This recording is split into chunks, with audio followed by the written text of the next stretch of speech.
చెయ్యి పక్కన అదిగోనా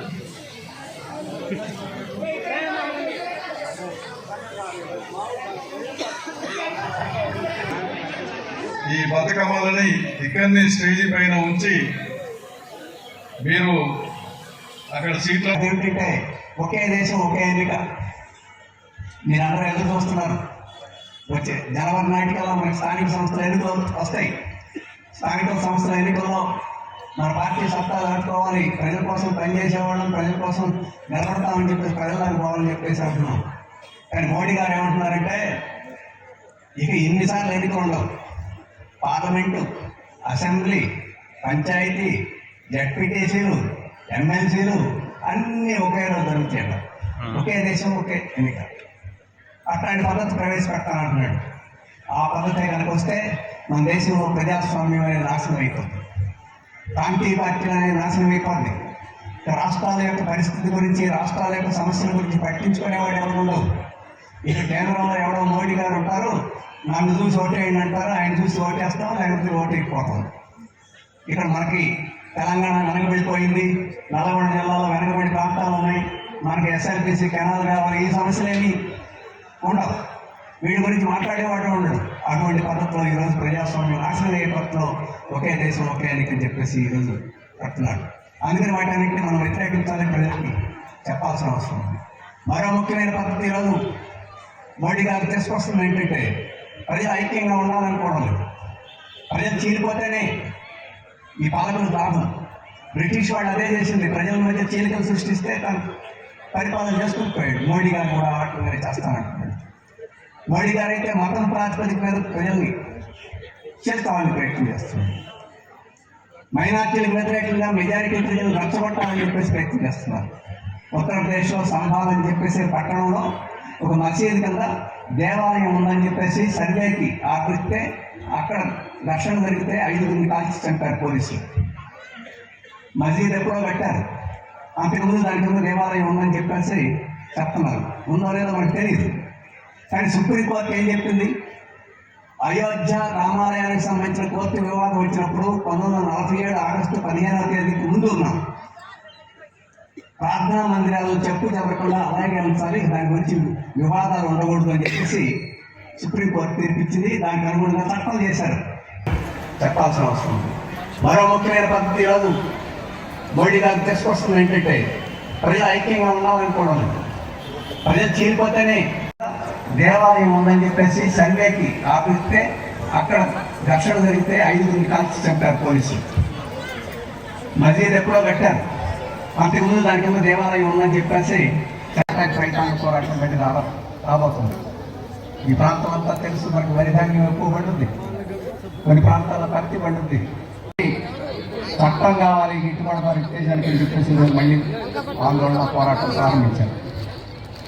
ఈ ఆందోళన పోరాటం ఆ రోజు జరిగింది, రైతు సంఘాల ఆధ్వర్యంలో జరిగింది. సిపిఐ, సిపిఎం, ఇతర వామపక్షాలన్నీ ఆ పోరాటానికి మద్దతు ఇచ్చి రాష్ట్రాలు నడుపుతుంది. ఆసుపత్రులు ఎవరు నడుపుతున్నారు? రాష్ట్రాలు నడుపుతుంది.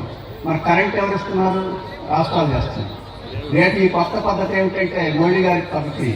ఇక రేపు చదువు, రేపు విద్యుత్తు, రేపు వైద్యం, రేపు ఇరిగేషను, ఇటువంటి ఇండియాని హిందూ దేశంగా దీన్ని తయారు చేయాలనేది ఆర్ఎస్ఎస్ సిద్ధాంతం. ఆ సిద్ధాంతాన్ని అమలు జరుపుతున్నది. ప్రజల ఓట్లు మధ్య ఏ విధంగా మాట్లాడుతున్నారు. మసిపూసి మారేడు గారంటనే ముద్దు మాటలు చెప్తున్నారు ఎన్నికల ముందు. ప్రజల యొక్క పన్నుల ద్వారా అప్పుల మీద అప్పులు చేసి పన్నులు వేసి ఉన్న ఆస్తులన్నీ రాజ్యాలు వెళ్తా ఉన్నారు. అందుకనే ఇక్కడ రైత, కూల, వ్యాపారస్తుల, ఉద్యోగాలు కాదు, ప్రతి మనిషి ఆలోచించాలి. ఇది మన ఉమ్మడి ఆస్తి. దేశ సంపద ఉమ్మడి ఆస్తి, రాష్ట్ర సంపద ఉమ్మడి ఆస్తి. ప్రతి పైసా మనం ఇస్తున్నాం. మనం ఇచ్చేటువంటి డబ్బులు సక్రమంగా ఖర్చు చేస్తున్నారా లేదా, ఎవరికి ఖర్చు చేస్తున్నారు, ఎన్నికల్లో ఏం వాగ్దానం ఇచ్చారు, అధికారంలోకి వచ్చినాక ఏమి అనుసరిస్తా ఉన్నారు, ఎవరి ప్రయోజనాలకు పనిచేస్తున్నారు, ఎవరి ప్రయోజనాలను దెబ్బతీస్తున్నారు అనేటువంటి విషయం ప్రతి ఒక్కరు కూడా ఆలోచించాలి. బాధాకరమైనటువంటి విషయం ఏంటంటే చాలా మంది ఏంటంటే అన్ని ఆలోచించారు, ప్రేక్షపాత్ర వహిస్తారు, నాకెందుకు అని చెప్పి వదిలేస్తారు. కేంద్రంలో కూర్చున్న మోడీ ప్రభుత్వం కానీ, రాష్ట్రంలో ఉన్నటువంటి ప్రభుత్వం కానీ వాళ్ళు అనుసరిస్తున్నటువంటి విధానాలతో మన భవిష్యత్తు అంతా ఆధారపడి ఉంది, మన బ్రతుకులన్నీ ఆధారపడి ఉన్నాయి. పార్లమెంటులో, అసెంబ్లీలో తీసుకునే నిర్ణయాలపైనే మన సమస్యలన్నీ ఉడేసుకొని ఉన్నాయి. వాళ్ళు మంచి విధానాలు అనుసరిస్తే మంచి జరుగుతుంది, చెడు విధానాలు అనుసరిస్తే చెడు జరుగుతుంది. అందుకనే నేను కేంద్రంలో ప్రజా పోరాటాలు నడిపించాలని చెప్పేసి ఈ మాసంలో మేము చర్చించుకోవడం అనేది జరుగుతూ ఉన్నది. దానికి ప్రజలందరూ కూడా సిద్ధం కావాలి. అట్లాగనే రాష్ట్రంలో కాంగ్రెస్ పార్టీ అధికారంలోకి వచ్చి కూడా సంవత్సరం అవుతా ఉన్నది. ఈ సంవత్సర కాలంలో ప్రజలకు ఇచ్చిన వాగ్దానాలు ఎంతవరకు అమలు చేశారు? 2 అడుగులు వెనక్కి, 1 అడుగు ముందుకి. 100 రోజుల్లో అన్ని అమలు చేస్తామని చెప్పేసి 100 రోజులు అంటున్నా, సంవత్సరం అంటున్నా, ఎందుకు చేయలేకపోతున్నారు? బడ్జెట్ లేదని చెప్తా ఉన్నారు. బడ్జెట్ లేని విషయం మీకు ముందు తెలియదా? అంతకుముందు కూడా మీకు తెలుసు కదా. అయినా ఇవన్నీ చేస్తా ఉన్నారు కదా. ఏ ఒక్కటి కూడా సక్రమంగా అమలు చేసినటువంటి పరిస్థితి లేదు. ఒకటో చేసినా కూడా అది కూడా ఏంటంటే ఏ రకంగా అమలు అయిపోయింది మనం చూస్తా ఉన్నా. అందుకని ఈ మధ్య 2 సార్లు రాఘవ్ గారు, తర్వాత తమిళ గారు మీ రాష్ట్ర నాయకత్వంగా మేము వెళ్ళి కలిసినప్పుడు చెప్పా, అయ్యా మీ పాలన సరిగా లేదు, ప్రజలకు ఇచ్చిన వాగ్దానాలు మీరు సక్రమంగా అమలు చేయడం లేదు, ప్రజల్లో వ్యతిరేకత వస్తా ఉన్నది. దీన్ని మీరు సరి చేసుకోకపోతే, ప్రజలకు ఇచ్చిన వాగ్దానాలు అమలు చేయకపోతే పోయిన వాళ్ళకి పెట్టిన గతే మీకు పడుతుంది. మీరు మంచి కార్యక్రమాలు చేస్తే మేము సమర్థిస్తాం. మీరు ప్రజా వ్యతిరేక విధానాలు అనుసరిస్తే, ప్రజలకు ఇచ్చిన వాగ్దానాలు అమలు చేయకపోతే మేము వెంట పడతాం, పోరాడతాం, ప్రభుత్వం మీద యుద్ధం చేస్తాం, మేము వెనకాడేది లేదని చెప్పడం అనేది జరిగింది. సంవత్సర కాలంలో వారి పరిపాలన నేను చూస్తా ఉన్నాం. రాబోయే కాలంలో కూడా ఇదే రకంగా ఉంటే మరి వాళ్ళ ప్రజలందరూ కూడా ఇవాళ తిరగబడేటువంటి పరిస్థితి వస్తుంది తప్ప ఇంకోటి కాదు. ప్రధాన పక్షాల్లో ఉన్నటువంటి కాంగ్రెస్ పార్టీ, బీజేపీ, బీఆర్ఎస్ వాళ్ళు పొద్దున్న వేసేందంటే ఒకరి పైన ఒకరు ఆరోపణలు చేసుకోవడం, అది కూడా ఏంటంటే అభిప్రాయంగా నీ మీద రేపు మీ మీద బాంబు వేస్తామని అంటారు.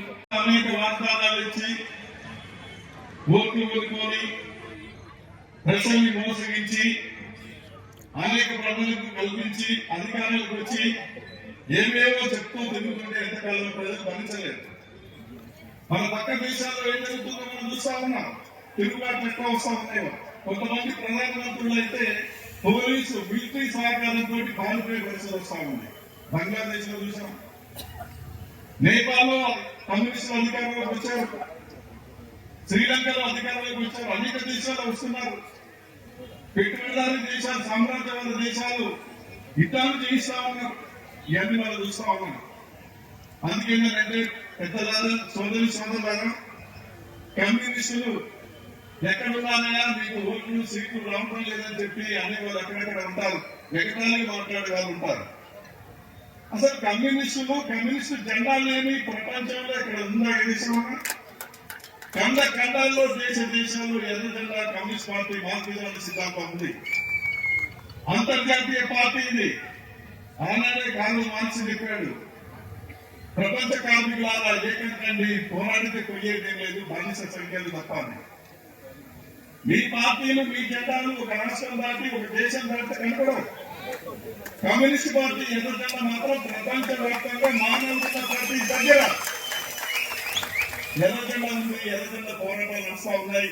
ఎర్ర జెండా రాజ్యాలు ఉన్నాయి. ఎర్ర జెండా రాజ్యాలు ఉన్న దగ్గర ప్రజలు అన్ని అవసరాలు తీసుకుంటా ఉన్నారు. గనక అప్పుడప్పుడు మాకు మాడిపోయినట్టు ఉంటది, మళ్ళీ కొత్తగా ఉంటుంది. అవునా కదా? మన కమ్యూనిస్ట్ పార్టీ సిద్ధాంతం కూడా అలాంటిదే. అందుకనే కమ్యూనిస్ట్ పార్టీ ఎర్ర జెండా అంటే తెలియనిటువంటి వాళ్ళు ఏదో విధంగా మాట్లాడుకుంటారు. రాబోయే కాలంలో కమ్యూనిస్ట్ పార్టీ పోరాటాలు చాలా మంది మాకు ఎక్కడికైనా కలుస్తూ మాట్లాడుతున్నారు. కమ్యూనిస్టు బలహీన పడటం ఈ దేశానికి, ఈ రాష్ట్రానికి నష్టదాయకం. చట్టసభలో కూడా కమ్యూనిస్ట్ పార్టీ ప్రజాప్రతినిధులు బలంగా లేకపోవడం కూడా వాళ్ళు ఇష్టం వచ్చినట్టుగా రాజ్యాలు వెళ్తున్నారు. ఇది సమాజానికి నష్టం జరుగుతుంది. మీరు బలపడాలి, మీరు ఉద్యమాలు ముందుకు పోవాలి. ప్రజలందరూ ఐక్యం ఉండాలంటే, ప్రజల సమస్యలు పరిష్కారం కావాలంటే, అసమానత లేనటువంటి సమాజం రావాలంటే, ప్రజల యొక్క కష్టాలను గుర్తించాలంటే ప్రజల గొంతుక కమ్యూనిస్ట్ పార్టీ నాయకులు, ఎర్రజెండా నాయకులు తప్ప మరొకటి కాదని చెప్పేసి చాలా మంది చెప్తుంటారు. వాస్తవం. ఈ ఓట్లు కొనుక్కొని, సీట్లు కొనుక్కొని, మోసాలు చేసి పదవులకు వచ్చి, అధికారులకు వచ్చి ఎంతకాలం రాజ్యాలు వెళ్ళలేదు. ఈ విషయాలన్నీ కూడా మీ మహాసభలో చర్చించుకుంటా ఉన్నాం. మహాసభలు అంటే ఏదో ఊరేగింపు చేసి 4 మాటలు చెప్పి పోవటం కాదు. ఈ సమస్యలన్నీ కూడా సమగ్రంగా చర్చించుకొని మరి ప్రజల సమస్యలు పరిష్కారం కావాలంటే ఏ రకమైన పోరాటాలు నడిపించాలి. నల్లగొండ జిల్లాలో ఉన్న పెండింగ్ సమస్యలు చాలా ఉన్నాయి. ప్రాజెక్టు సమస్యలు ఉన్నాయి. తర్వాత రైతుల సమస్యలు ఉన్నాయి. మన ఎడమ కాలపోయినటువంటి లిఫ్టుల్ని ప్రభుత్వం మరి పూర్తిగా బాధ్యత తీసుకొని నడిపిస్తానని చెప్పేసి నడిపేట్లే. గత ప్రభుత్వం చెప్పింది, మాటలు చెప్పి వెళ్ళిపోయారు. ఈ ప్రభుత్వం కూడా నాగార్జున సాగర్ ప్రాజెక్టులో అంతర్భాగంగా ఎడమ కాలపోయిన లిఫ్టులన్నీ ప్రభుత్వమే నడిపిస్తుందని వీళ్ళు కూడా చెప్పారు. కానీ పట్టించుకోవడం చాలా లిఫ్టులు నిలబడతా ఉన్నాయి.